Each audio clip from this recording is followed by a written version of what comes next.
অনুকরণ করে চলল। অর্থাৎ আকাবিরে আসলাফ উলামায়ে কেরাম যারা আগে চলে গেছেন ওদের দেখানো রাস্তায় তোমরা চলো। নবী চলে গেছেন, সাহাবায়ে কেরাম চলে গেছেন, সাহাবায়ে কেরামের পরে তাবিঈনরা চলে গেছেন, তারপরে আইম্মায়ে মুজতাহিদিনরা চলে গেছেন, চার মাযহাবের চার ইমাম সহ এমন মুজতাহিদ আলেম গুণ আগে চলে গেছে। রাসূল বলেন মা আনা আলাইহি ওয়া আসহাবি, ৭২ দলের ভিতরে ৭২ দল আল্লাহর জাহান্নামে যাবে, একটা দল আল্লাহর জান্নাতে যাবে। সাহাবায়ে কেরাম বলে ওমান হুম ইয়া রাসূলুল্লাহ, ও পয়গম্বর ওই দলভুক্তরা কারা? কারা ওই দল যারা ৭৩ নম্বর জান্নাতে যাবে, ওরা কারা? নবী বলেন মা আনা আলাইহি ওয়া আসহাবি,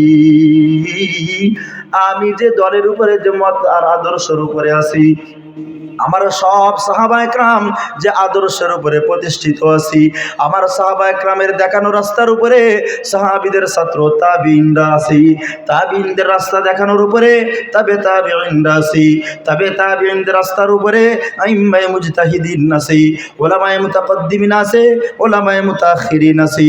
এই আলেমের দল, একটা দল থাকবে কিয়ামত পর্যন্ত আমি নবীর রাস্তার উপরে অটল অবিচল, একটা দল থাকবে কিয়ামত পর্যন্ত আমার সাহাবাদের মত আর আদর্শের উপরে অটল অবিচল। যে ব্যক্তি তোমরা এই ওয়াল্লাযীনা আমানু ওয়াত্তাবাতুহুম যুররিয়াতুহুম বিঈমান, এই তাদের দেখানো রাস্তার উপরে যারা জীবনকে পরিচালনা করবা, আলেমদের কথায় নিজের জীবন চালাইবা, হকপন্থী উলামায়ে কেরামের কথায় জীবন চালাইবা।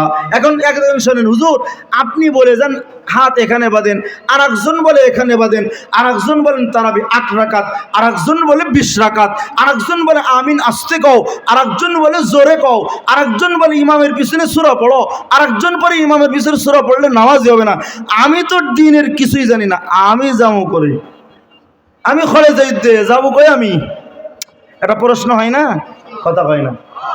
হুজুর আপনি বললেন হকপন্থী আলেমদের অনুসরণ করতে, তো দেখতে তো সবাইরে নেককার বোঝা যায়, দেওয়ানবাগিরে দেখলে তো আব্দুল কাদের জিলানি মনে হইতো, কথা হয় না। দেখি ইয়া তো সুন্দর চেহারা, হুজুর বুঝবো কে রসুলের পথের উপরে আছে, কে সাহাবীদের পথের উপরে আছে, বুঝবো কেমনে? একটা প্রশ্ন হয় কিনা আপনাদের? আমার কথা বুঝে বলতেছেন তো? নেককারদের সোহবাতে থাকতে নির্দেশ করেছেন কে? নেককারদের কথায় জীবন চালাইতে বলছেন কে?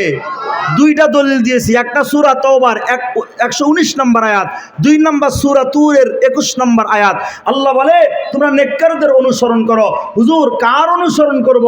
যার কাছে যায় এক এক রকম পায়। আপনি এসে বলেন আর এক রকম, আর একজন একটু পরে এসে বলবে আর এক রকম। আমি কলেজে যাও কই আমি এখন? আরে ভাই জবাবটা চান কারা কারা? 2 হাত উঁচা করেন তো। আমার মুখের জবাব না, হাদিস দিয়ে শুনবেন। ও ভাই কথা শুনতেছেন? একটু নাড়াচাড়া দেন। ওই যে এখন হাত উঁচা করে না, অনেকে অমনোযোগী হয়ে আছেন। আলেমদের কথা শুনবেন। কোন আলেম? এখন রসুল বলেন লা তাজতামিউ উম্মতি আলা দালালা, আমার উম্মতের মাঝে একদল আলেম থাকবে আমার পথের অনুসারী, আমার সাহাবীদের পথের অনুসারী। বুঝতেছেন এই কথাটা? বুঝছেন আপনারা? আমার দিকে তাকান। আমি যে দলের উপরে আছি, আমার সাহাবীদের যে দল, ওই দলটাই জান্নাতে যাবে। ওই দলটা কোথায় যাবে বলেন না? কোথায়? আরে ভাই কোন না, কোথায় যাবে?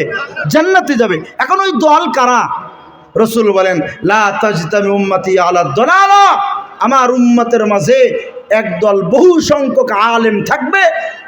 এই কথাটা মনোযোগ না দিলে, একদম মাথা চৌকান্না না রেখে শুনলে আপনারা কথাটার জবাব দিতে পারবেন না।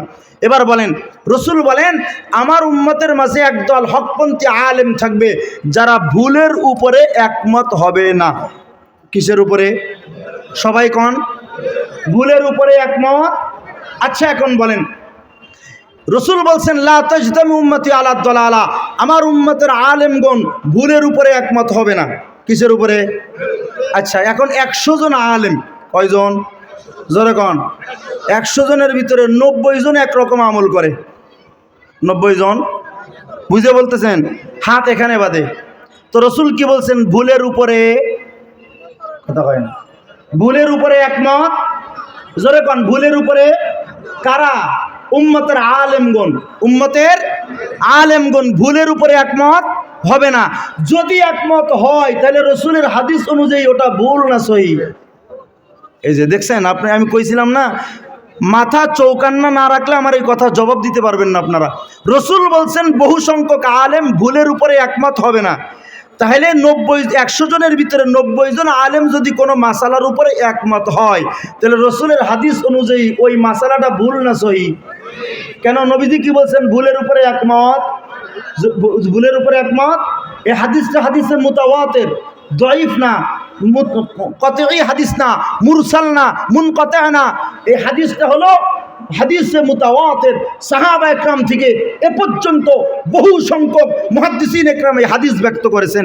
এই হাদিস লা তাজতামি উম্মতি আলা দালালা, আমার উম্মতের বহু সংখ্যক আলেম ভুলের উপরে একমত হবে না। এখন আপনি বলেন, আপনি কার কথা শুনবেন? হুজুর এইজন এমন বলে, আরেকজন বলে এখানে বদো, একজন বলে এখানে, একজন আমিন জোরে, একজন আসতে। আপনি কই যাবেন?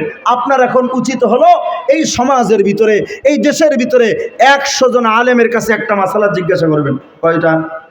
জোরে কোন? একটা মাসালা। বুঝতেছেন কথা? এই একটা মাসালার যদি 10 জন আলেম পান, 9 জন যদি একরকম বলে, ওটাই আপনার জন্য ইহদিনাস সিরাতাল মুস্তাকিম। বুঝে আসছে তো? যেহেতু নবী বলছেন ভুলের উপরে বহু সংখ্যক একমত। এখন বলবেন হুজুর আমার একটা ঠেকা পড়ছে নাকি? তো ঠেকা যদি না পড়ে, বাজারে সয়াবিন কয় রকম পাওয়া যায়? কথা কয় না দেখি। 3 রকম। একটা সুপার সয়াবিন, একটা পাম অয়েল, আর একটা খাঁটি সয়াবিন পাওয়া যায় না? আপনি বাজারে প্যাকেট নিয়ে যে কোনো দোকান থেকে একটা সয়াবিন নিয়ে আসেন না, যাচাই করেন? কথা কয় না দেখি। যাচাই করেন না কেন? যদি পাম অয়েল নিয়ে আসেন পেট নষ্ট করবে, যদি সুপার সয়াবিন নিয়ে আসেন পেট নষ্ট করতে পারে, খাঁটি সয়াবিন যদি খান পেট ভালো থাকবে। কথা কয় না?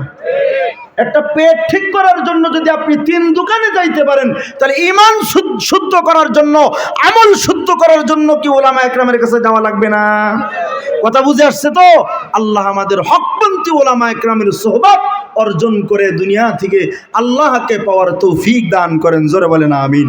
ইয়া আইয়ুহাল্লাযীনা আমানুত্তাকুল্লাহ, ও ঈমানওয়ালা আল্লাহরে ভয় করো, আর ওয়াকুনু মা'আস সাদিকিন, নেককারদের সান্নিধ্যে যাও, নেককারদের সংস্পর্শে যাও। যদি দুনিয়াতে নেককারদের সাথে থাকতে পারেন, তাহলে আল্লাহ একটা একদম মুতমাইন্না কলব দান করবেন, ইতমিনান প্রশান্তিময় জীবন দান করবেন। যখন মরবেন তখন এই যে একটা প্রশান্তির একটা দলিল দিয়ে আমি শেষ করে দিই। আপনারা এখানে যারা আসছেন, কারোর মাথায় আছে আগামীকাল কিস্তি দেওয়া লাগবে, কারোর মাথায় আছে আগামীকাল ডাক্তার বাড়ি যাওয়া লাগবে, সন্তানকে ডাক্তারের কাছে নেওয়া লাগবে, বিবিকে ডাক্তারের কাছে নেওয়া লাগবে, এরকম অনেকের পেরেশানি আছে না এখানে? জোরে বলেন, বুঝে বলতেছেন তো? এই যে আপনারা আমার কাছে 1 ঘন্টা প্রায় বসে আছেন, এই আমার মুখ দিয়ে যে কথাগুলো বের হচ্ছে, এই কথা ছাড়া ভিন্ন কোনো টেনশন আপনাদের মাথায় এখন ঢুকছে? বুঝে বলছেন? আপনারা আমার সামনে যারা বসা আছেন, অন্য কোনো টেনশন কাজ করে মাথায়? কেন? এই যে নাযালাত আলাইহিমুস সাকিনা, আর নেককারদের মজমার ভিতরে, আমি গুনাহগার কিন্তু আমার পাশে যারা নেককার, এই নেককারদের মজমার ভিতরে বসলে সাকিনা নাজিল করে কে? রসুল বলেছেন। কে নাজিল করে? তো নেককারদের কথায় যদি জীবন চালাইতে পারেন, তো আল্লাহ একটা প্রশান্তিময় জীবন দান করবে।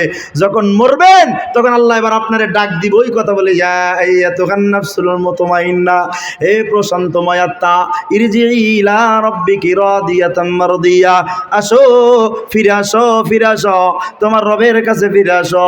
রাদিয়াতান মারদিয়া, এমনভাবে রবের কাছে হাজিরা দাও যে তুমিও আল্লাহর উপরে রাজি, আল্লাহ তোমার উপরে রাজি। এরপরে কবরের জগৎ শেষ হয়ে যখন আখিরাতের ময়দানে দাঁড়ায় যাবেন, আখিরাতের ময়দানে আল্লাহ পাক ডাক দিয়া বলবে, ফাদখুলি ফি ইবাদি ওয়াদখুলি জান্নাতি ওয়াল্লাযীনা আমানু ওয়াত্তাবা'তুহুম যুররিয়াতুহুম বিঈমান। নেককারদের কথাই জীবন পরিচালনা যদি করতে পারেন দুনিয়া থেকে, আল্লাহ পাক বলে, আলহাকনা বিহিম যুররিয়াতুহুম আইয়াউমাল কিয়ামা, কিয়ামতের ময়দানে আমি রব আল্লাহ তোমাদেরকে নেককারদের সঙ্গে মিশায়া দিব। সিগা ইলহাক, বা যদি সিলা ব্যবহারে তো অর্থ হয় মিলায়া দেওয়া। রব আল্লাহ কয়, আমি তোদেরকে বানাবো সন্তান। যার যে নেককারের কথাই জীবন চালাইছো, নেককারকে বানাবো বাবা। বাবা সন্তানের পরিচয় করায়া কিয়ামতের ময়দানে আমি আল্লাহ বলবো, ফাদখুলি ফি ইবাদি, আমার নেক বান্দাদের সঙ্গে দাঁড়ায়া যা, ওয়াদখুলি জান্নাতি, আর আমার নেককারদের সঙ্গে একসাথে আমি রব আল্লাহর জান্নাতে চলে যাও।